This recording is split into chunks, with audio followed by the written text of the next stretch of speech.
नाजरीन, उर्दूग्राफी में खुशामदीद। कैसे हैं आप? आज आपके लिए परवीन शाकिर की एक बहुत ही मोहब्बत भरी और खूबसूरत गज़ल लेकर आए हैं। आप बहुत पसंद करेंगे।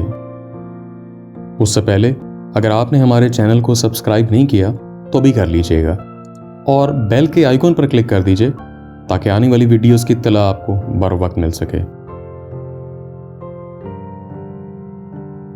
वो तो खुशबू है, हवाओं में बिखर जाएगा।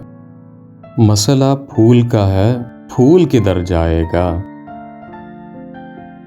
हम तो समझे थे कि एक जख्म है, भर जाएगा।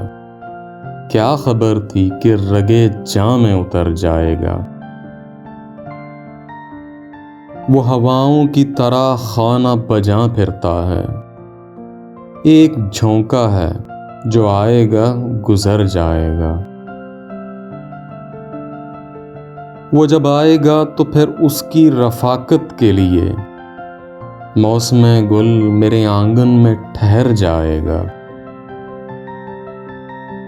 आखिरश वो भी कहीं रेत पे बैठी होगी।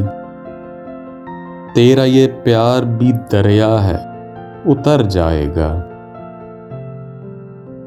मुझको तहजीब के बरज़ख का बनाया वारिस।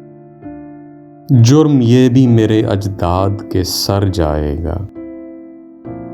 वो तो खुशबू है, हवाओं में बिखर जाएगा।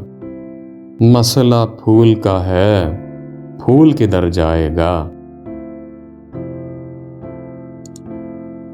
जी, तो कैसी लगी आपको ये परवीन शाकिर की मुख्तसर सी गज़ल? मुझे उम्मीद है कि बहुत पसंद आई होगी। अगर पसंद आई तो इस वीडियो को लाइक ज़रूर कीजिएगा, इससे हौसला अफजाई होगी। बहुत शुक्रिया।